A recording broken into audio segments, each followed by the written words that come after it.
아멘.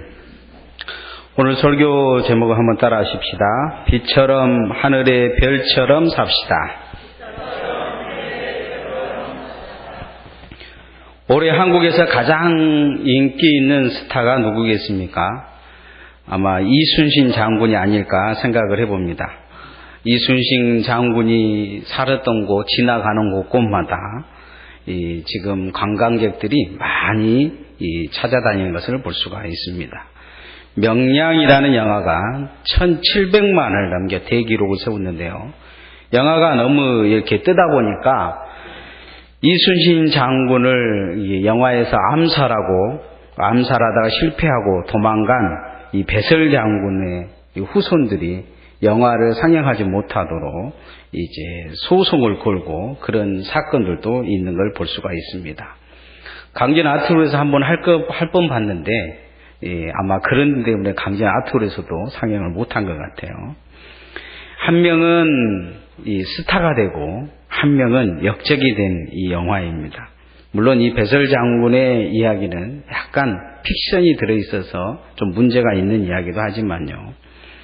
영화기는 하지만 이 사람이 죽어서 부끄러운 이름을 가지고 있는 사람의 후손들은 잘 그 이름을 드러내려고 하지도 않고, 그러나 빛난 이름을 가지고 있는 후손들은 내 조상이다 이렇게 이야기하기도 하는 것을 볼 수가 있습니다. 여러분이 조상이 이완용이라면 내 조상이 이완용이다 이렇게 말하고 다니겠습니까? 며칠 전 이 민경이 후손들이 이 재판에 나타나지를 않았어요.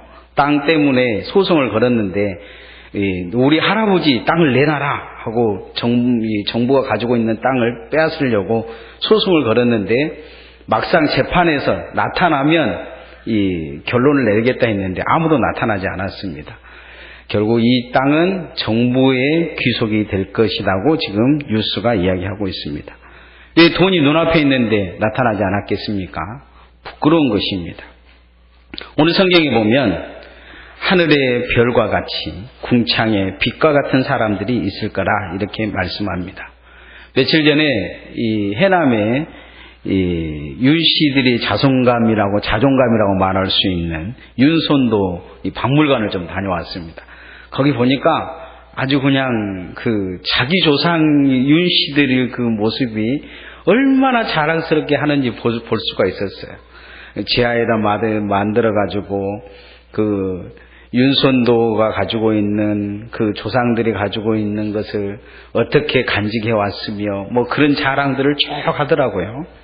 그러면서 그 안내하신 분들이 아마 윤씨인 것 같아요. 고개를 빳빳이 세우시는 모습을 제가 봤어요. 우리 후손들은 과연 우리가 지나가고 나면 우리를 그렇게 자랑스럽게 여길까요? 하나님 앞에 서면 우리는 하늘의 별처럼 궁창의 빛처럼 과연 드러날까요? 천국의 스타들이 있는데 오늘 그런 사람들이 있을 것이다. 나중에 그렇게 많은 사람들을 옳은 길로 인도하는 자는 하늘의 별처럼 궁창의 빛처럼 드러날 것이다. 이렇게 말씀하고 있습니다. 우리가 이 시대에 그렇게 살아가기를 소원합니다. 하나님은 우리가 그렇게 서기를 원하고 계십니다. 그렇게 서기 위해서 성경은 우리에게 몇 가지를 가르쳐주고 있는데 첫 번째, 깨어 있으라 말씀합니다. 따라하십시다. 깨어 있읍시다. 어떤 어르신이 양로원에 가셔가지고 양로원에서 이렇게 모여있는 분들에게 요즘 제일 큰 도둑이 누군지 아냐? 그러니까 어르신들이 모른다고 하니까 자식놈들이다 이렇게 이야기했어요. 맞아, 몇몇 분들이 아니 우리 자식은 그렇게 잘하는데 그렇게 이야기를 한 거예요. 이 어르신이 내가 퀴즈를 하나 낼 테니까 한번 맞춰봐라고 이야기했어요. 그러면서 장가간 아들놈을 세 글자로 줄이면, 그러니까 다들 어르신들이 하는 말이 도둑놈 하는 거예요. 그러면 며느리를 6자로 줄이면 어떻게 되냐? 그러니까 어떤 어르신이 손을 딱 들면서 도둑놈 앞잡이 그렇게 얘기했어요. 손주를 3글자로 줄이면 어떻게 되냐? 그랬더니 저 뒤에 제일 나이 많으신 어른이 하는 말이 좀도둑 그렇게 얘기하시더라는 거예요. 그 어르신이 그 어르신들을 다 모아놓고 하는 말이 자식들이 오면 정신 똑바로 차리고 깨어있으라고 이야기 가르쳤다는 거죠. 불행한 시대이죠. 도둑을 잡으려면 깨어있어야 됩니다. 그런데 예수님도 자신이 어떻게 오실 거라 말씀하셨냐면 도둑같이 올 거라 말씀하시면서 깨어있으라고 말씀하셨습니다. 우리가 잠을 자면요, 평안하고 안전하다고 생각할 때 잠이 깊게 잠듭니다. 잠은 모든 걱정을 잠재워 버립니다. 우리가 세상에 깊이 잠들다 보면 이 영적 잠까지 들어버린 것을 볼 수가 있습니다. 깨어있으라는 거죠. 주님은 임신한 여자에게서 해산의 고통이 이름같이 주님이 오실 거라 말씀하셨는데 그 이유는 뭐냐면 임신한 여인이 아이가 언제 나올지 모르기 때문이죠. 뭐 맨날 몇 시에 나올 거라고 정해놓고 나온 건 아니지 않습니까? 그런 것처럼 주님도 정해놓고 오시지 않겠다는 거예요.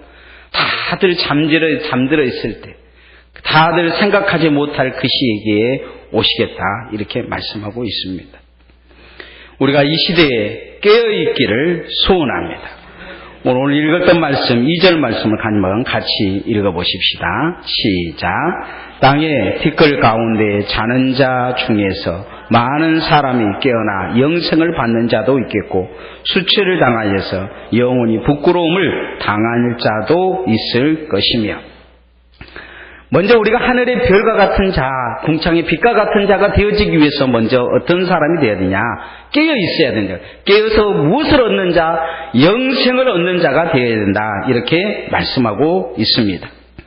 다니엘서 5장에 보면 바벨론에 멸망하는 이야기가 나옵니다. 당시의 왕은 바벨론의 마지막 왕은 벨사살이었습니다. 그는 나부디사스 왕의 아들로 1000명의 귀족들을 초청해서 잔치를 베풀고 있었습니다. 근데 그 상황을 정확히 다시 반대편을 본다면 고레스가 쳐들어오고 있는 그런 상황에 성을 문을 닫아놓고 잔치를 베풀고 있었던 것입니다. 이유는 뭐냐면 페르시아 고레스가 한 번도 바벨론을 오지 못했기 때문에 그 촌놈이 바벨론 구경이나 했겠냐 하면서 문 닫아놓고 있었던 것입니다. 높이가 한 30m 정도 되는 높이라 웬만한 사다리 놓고는 건너갈 수가 없고 두께가 한 10m 정도 돼서 성벽 위에서 마차 3대가 경기를 했다고 합니다. 그리고는 이 성은 뺑 둘러서 한강 같은 다리가 둘러싸이고 있습니다. 그래서 다리를 100m 정도 되는 다리를 건너가야 되는데 그 다리를 전부 다 불질러 버렸습니다. 배를 타고 건너가서 30m 노는 다리를 놓고 건너가야 되니까 이 불가능한 이 요새입니다. 점령은 불가능하다는 거죠. 이걸 누가 알고 있었냐면 벨사살은 알고 있었고 고레스는 모르고 있었습니다. 전설에 의하면 250년간 먹을 수 있는 식량을 저장해 놓고 한번 쳐들어올 테면 쳐들어와 봐라 하면서 성 밖에 있는 모든 이 푸른 밀밭을 다 불태워버리고 초가집도 다 불태워버리고 아무것도 살지 못하도록 만들어 놓고 성 안에서 촌놈아 올 테면 오라 하면서 잔치를 베풀고 있었던 것입니다. 그런데 잔치를 베풀고 있는 중에 재미가 없으니까 예루살렘 성전에서 자기 증조할아버지 느부갓네살이 뺏어서 온 이 예루살렘의 성전의 기물 중에서 잔들이 몇 개 있었습니다.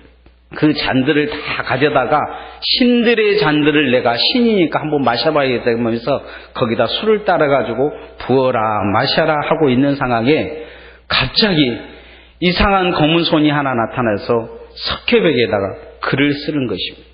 지지에 글을 쓰는데 아무리 봐도 그 글씨를 알아먹을 수가 없어요.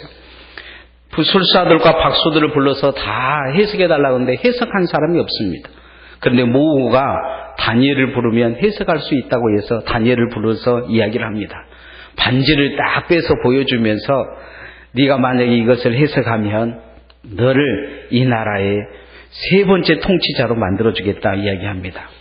그러자 다니엘이 그거 줄 필요가 없다 이야기하면서 하나님이 오늘 당신을 달아보니까 함량미달이라는 거예요.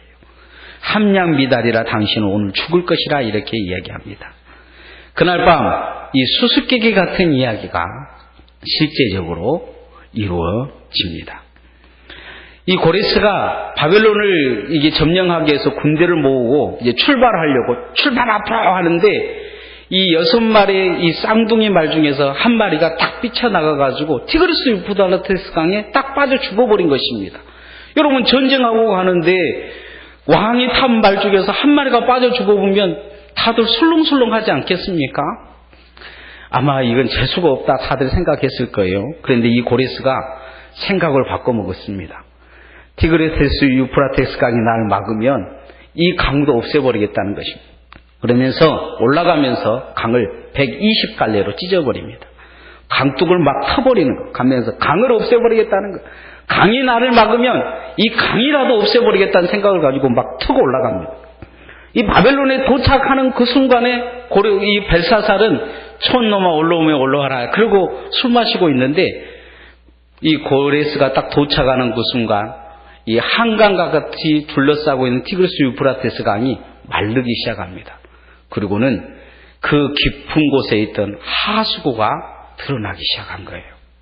그리고 그날 밤에 이 하수구를 통해서 고레스의 페르시아 군대가 바벨론 안으로 진입하게 되고, 그것도 모르고 벨사살은 술 퍼마시고 있었던 것입니다. 그날 밤에 이 벨사살은 이 잔치 끝에 고레스의 손에 죽게 됩니다. 이런 인생을 단무지 인생이라고 합니다. 단무지 인생이 뭐냐면 단순하고 무식하고 지랄 인생이라는 것입니다. 다 자기가 가지고 있고 알고 있고 예측할 것 같으나 죽음의 길로 가고 있는지 알고 죽음의 길로 가고 있는 것을 알지 못한 인생이라는 것입니다. 오늘 우리는 이 벨사살처럼 살고 있지 않는지 뒤돌아봐야 됩니다. 내일 일어날 것을 알고 있는 것처럼, 세상의 모든 이치를 다 깨닫고 있는 것처럼. 그런데 하나님 보시기에는 함량미달로 살고 있지 않는지 뒤돌아봐야 된다는 것입니다. 벨사살이 믿었던 그 큰 바벨론은 고레스가 데리고 있던 흰말 한 마리에 무너져 버린 걸 보게 됩니다. 그 흰말 한 마리 티그리스 유프라테스 강에 하나님이 빠뜨리셔서 고레스를 티그리스 유프라테스 강의 뚝을 갈라버리게 하고 바벨론 성을 한 사람도 죽지 않고 쉽게 점령하게 만들어버린 것을 볼 수가 있습니다. 그런데 이 날을 기도하며 이 날을 들여다보고 있는 한 사람이 있었습니다. 그 사람이 누구냐? 오늘 성경의 주인공 다니엘이었습니다. 그는 이 날을 들여다보며 깨어 기도하고 있었던 것입니다. 그날 밤은 수에 취해서 시대를 읽지 못하고 깨어있지 못한 벨사살은 죽고 다니엘은 나라가 바뀌어도 총리로 그 나라에 서는 것을 볼 수 있습니다. 우리는 이 시대에 주님의 말씀대로 깨어 있어야 될 줄 믿습니다. 등불을 준비하지 못한 다섯 처녀처럼 잠들어 있다면 주님 오신 날 만날 수 없을 것입니다. 깨어 있는 자만 주님을 보게 될 거라는 것입니다. 주님 앞에 함량미달인 쭉정이 같은 인생, 벨사살의 인생이 되지 않기를 소원합니다. 주님 앞에 알곡 같은 다니엘 같은 그런 깨어있는 성도들이 되어야 될 줄 믿습니다. 별과 같이 깨어있는 자들은 어떤 자들입니까? 하나님 앞에 자기 자신을 깨운 자들입니다. 깨어있는 자가 다른 사람을 깨울 수 있습니다. 아침에 여러분 부모가 잠들면 아이들도 잠들어서 지각하지 않습니까? 직장에 부모가 지각하면요 분명히 아이 혼자 깨어서 학교 갈 일이 없습니다. 마찬가지로 이 시대에 우리가 깨어있지 못한다면 우리 성도들을 깨우지 못하고 강진을 깨우지 못할 것입니다. 깨어있는 자가 먼저 별과 같은 인생으로 나아갈 수 있는 것입니다. 여러분이 그렇게 깨어있는 인생 되어지기를 소원합니다. 두 번째 따라하십시다. 하늘의 지혜를 가집시다. 두 술꾼이 만취가 돼서 철길을 걸어가고 있었습니다. 앞에서 이 기어가던 친구가 철길에서만 무슨 사다리가 이렇게 길다냐 하고 계속 올라가도 끝이 없다 그렇게 했어요. 그러자 뒤에 따라오면서 기어가던 친구가 하는 말이, 어이 친구, 우리 큰일 났네. 뒤에 엘리베이터가 올라오네. 기차가 뒤에 이렇게 오는데 엘리베이터 올라오는 걸로 보인 것입니다. 인생이 살다 보면 그 세상에 취해 있다 보면 우리가 죽어가는데도, 우리가 멸망해 가는데도 알지 못하는 것입니다. 주님은 우리가 살아있는 지혜, 생명의 지혜를 갖기를 원하고 계십니다. 오늘 12장 3절 말씀 한번 같이 읽어봅시다. 시작. 지혜 있는 자는 궁창의 빛과 같이 빛날 것이요 많은 사람을 옳은 대로 돌아오게 하냐면 별과 같이 영원토록 빛나리라. 10절 말씀 읽어봅시다. 많은 사람이 연단을 받아 스스로 정결하게 하며 희게 할 것이나 악한 사람은 악을 행하라니 악한 자는 아무것도 깨닫지 못하되 오직 지혜 있는 자는 깨달으리라. 여러분, 지혜에서 깨달아 하나님 앞에 여러분의 삶을 깨울 수 있기를 소원합니다. 지혜 있는 사람들이 빛의 사명을 감당할 수 있습니다. 다니엘서에서 아주 중요하게 반복되어 예언되어 있는 내용 중에 이 내용이 있습니다. 이 다니엘서 11장에 보면 알렉산더 죽음 이후에 알렉산더의 장군 4명이 나라를 나누어 삽니다. 그런데 이 시리아 왕 안티쿠스 에트파네스가 유대인들이 상상하지 못할 핍박을 하는 것을 볼 수가 있습니다. 당시 이 문제는 헬라화의 정책을 쓰고 있는데 그 문제는 헬라화 정책보다는 유대교가 타락한 문제가 더 심각했습니다. 제사장들은 선진 문물을 받아들인다고 납비 학교에서 이 납비 학생들에게 나체로 운동시켰습니다. 개혁파와 보수파로 나눠서 서로 싸우다가 나중에 서로 머리가 되고자 대제사장직을 돈을 주고 서로 살려고 하는 시도를 합니다. 결국 나중에 누가 돈을 많이 주냐에 따라서 대제사장직을 사가는 것을 볼 수가 있습니다. 안티쿠스가 무슨 생각을 했냐면 저건 썩은 종교다 생각하면서 말살해버리겠다는 생각을 하게 됩니다. 그러면서 성전에서 제우스 신상을 세우고 거기다가 제사 드리는 제단에다 돼지 피를 뿌려버리는 것을 볼 수가 있습니다. 결국 유대 모든 사람들은 이 헬라 정책에 무릎을 꿇게 됩니다.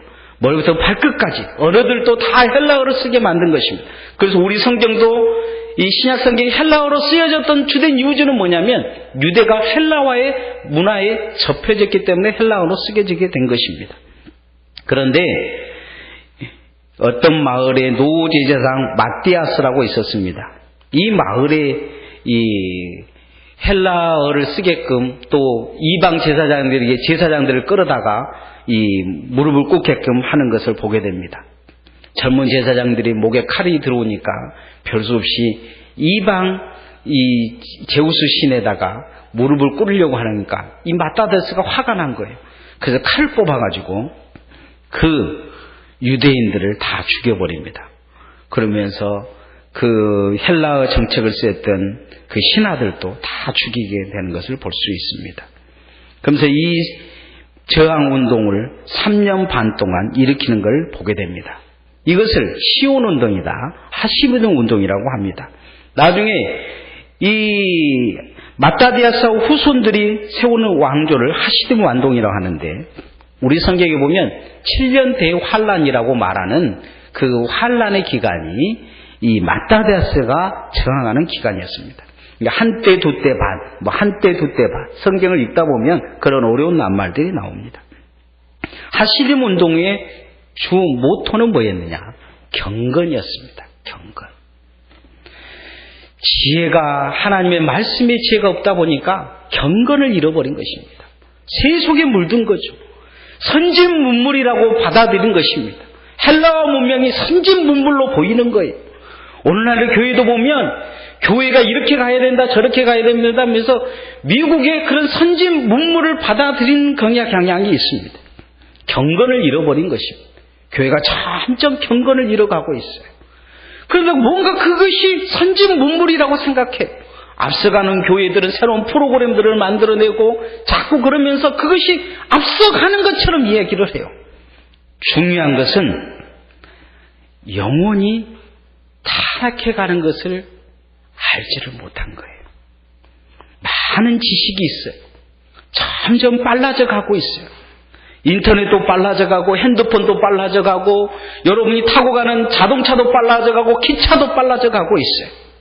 지식이 넘쳐나고 있어요. 핸드폰만 들으면 세상의 저 지구 반대편에 있는 그 소식을 다 들을 수 있어요.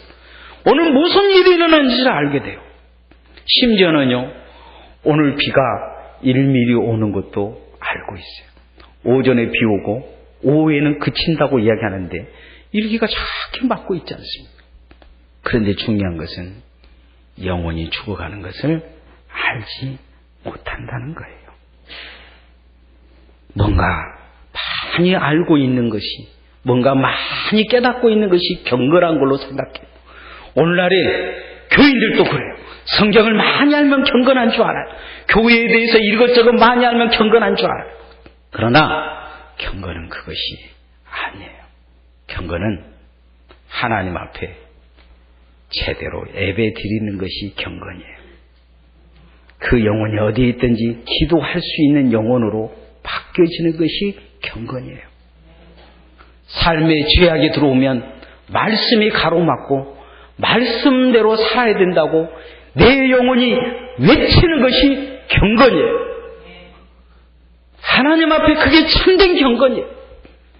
이 지금 주님께서 7년 대환란을 이야기하신 것 중에 한 가지가 뭐냐? 경건이 무너진데 마따디아스라는 하시딤의 제자들이, 아들들이 일어나서 경건을 회복시킨다는 것입니다. 오늘날 경건을 회복하는 죄종들 되어지기를 소원합니다. 여러분, 목사에게 세상처럼 이렇게 하자 저렇게 하자 말씀하지 마십시오. 다른 교회가 다른 길로 간다고 그렇게 하라고 말씀하지 마십시오. 목사에게 말씀대로 목회하라고 요구하십시오. 저도 여러분에게 말씀대로 살아라고, 말씀대로 신앙생활하라고 요구할 것입니다. 그게 경건을 지키는 삶입니다. 세상은 헬라화 되어져 가고 있습니다. 점점 우리는 돈이 우선되어 있고 명예가 우선되어지고 권력이 우선되는 세상을 살고 있습니다. 마따디아의 이 회개운동은 이스라엘을 다시 살리는 것을 보게 됩니다. 우리도 경건을 회복하는 지혜가 있기를 소원합니다. 그러면 우리가 세상에 빛이 되어질 것입니다. 우리가 세상에 갈 길을 비춰주는 역사가 나타날 것입니다. 마지막 따라하십시다. 옳은 길로 인도하십시다. 일제밥솥이 좋다는 얘기를 들은 한 부잣집 아줌마가 일본 여행 중 밥솥을 사왔습니다. 소문난 밥솥을 구해다가 밥을 했는데 정말 맛있었습니다. 세상에 일제밥솥이 이렇게 좋다니 하면서 일제가 최고야 그렇게 했어요. 밥풀이 튀어가도록 침이 마르도록 칭찬을 했습니다. 며칠 지났는데 고장이 나버렸어요. 그래서 이 아줌마가 내가 못 살아. 우리나라 한전 정말 못 믿겠어. 그러더라고요. 이 아줌마는 한국 자체를 못 믿겠다는 것입니다. 그런데 이 아줌마가 한국을 못 믿듯이 세상은 지금 교회를 못 믿겠다고 합니다. 세상은 예수 믿는 사람들 못 믿겠다고 합니다. 탐탁하게 여기지 않는 것이죠. 그렇다 보니까 이제 교회는 전도도 하지 말자고도 이야기합니다. 정말 전도하지 말아야 됩니까? 교회는 일제보다 못한 밥솥입니까? 그렇지 않습니다. 교회는 생명이 있습니다. 죽은 영혼, 지옥 갈 영혼을 천국 보낼 수 있는 것은 교회밖에 없습니다. 사도 바울은 그래서 너는 말씀을 전파하라. 때를 얻든지 못 얻든지 항상 힘쓰라. 이렇게 말씀하고 있습니다. 이것이 교회의 사명입니다. 오늘 12장 3절 말씀 다시 한번 읽어봅시다. 시작. 지혜 있는 자는 궁창의 빛과 같이 빛날 것이요 많은 사람을 옳은 대로 돌아오게 하는 자는 별과 같이 영원토록 빛나리라. 여러분, 많은 자로 옳은 길로 인도하는 자 되어지기를 소원합니다. 어떤 집사님이 전도하려다가 어떤 집에 가서 배를 이렇게 누르려고 하는데 마음이 그랬어요. 그래서 누르자 하고 눌렀어요. 첫 번째 눌렀는데 대답이 없어. 또 두 번째 눌렀어요. 세 번째 눌렀어요. 돌아서다가 다시 생각해보면 그래도 한 번 더 눌러보자. 네 번째 눌렀는데 할아버지가 나왔어요. 할아버지한테 말도 못하고 전도지 한 장 딱 던져주고 예수 믿으세요 하고 도망 나왔어요. 그런데 며칠 후에 이 목사님, 그 교회 목사님에게 전화가 온 거예요. 제가 교회를 다니려고 하는데 어떻게 하면 좋습니까? 그래서 만나자고 해서 만났어요. 그랬더니 자기 집에 어떤 사람이 여자가 배를 누르고 전도지 하나 던져주고 도망갔다는 거예요. 근데 이 할아버지가 그날 자살하려고 마음을 먹고 있었어요. 자살하려고 딱 목을 매려고 하는데 첫 번째 배를 누른 거예요. 죽으려고 하는데 누가 귀찮게 하는 거야. 두 번째 또 누른 거예요. 세 번째 누른 거예요. 시간 낭비다. 이제 갔겠지 하고 목에 딱 걸었는데 배를 뺑 또 누르더라는 거예요. 그래서 누가 급한 사람이 안 나가 보다. 저 사람 만나고 죽자 하고 나가서 그 사람 만났는데 전도지 던져놓고 간 거예요. 그거 보니까 한 번 죽은 것은 정하신 것이요 죽음 이후엔 심판이 있으리니 죽을 사람한테 심판이 있다고 그러니까 죽기가 겁난 거예요. 그래서 목사님에게 전화를 해봐야 되겠다 하고 며칠 고민하다가 전화를 했다는 거예요. 사도행전 16장 31절에 주 예수를 믿으라. 그러면 너와 네 집이 구원을 얻으리라. 이 말씀을 듣고 내가 교회에 가서 구원 얻고 구원 얻고 나서 죽어야 되겠다고 생각했다는 거예요. 목사님에게 그런 게 목사님이 그러냐 자살하면 지옥 간다 그래서 그 이유로 자살을 못했다는 거죠. 여러분, 우리가 전도하면 한 사람 영혼이라도 건져낼 수가 있습니다. 미군 해군 종군이 군종이 해군 식당에서 어떤 한 사람을 봤는데 전도가 쉽다는 거예요. 마음속에 금방 출전할 것인데 저 사람 마음을 쓰면 돌아오면 전도하자고 놔뒀어요. 근데 이 비행사가 그 훈련 중에서 바로 사망해버렸어요. 이 군종이 돌아온 그 시체를 보면서 장례식이면서 울었다는 거예요. 그날 전도했다면 이 군종은 이 조종사는 죽었을지라도 천국 갔을 거라는 것이죠. 노베르 장군이라는 영화가 있습니다.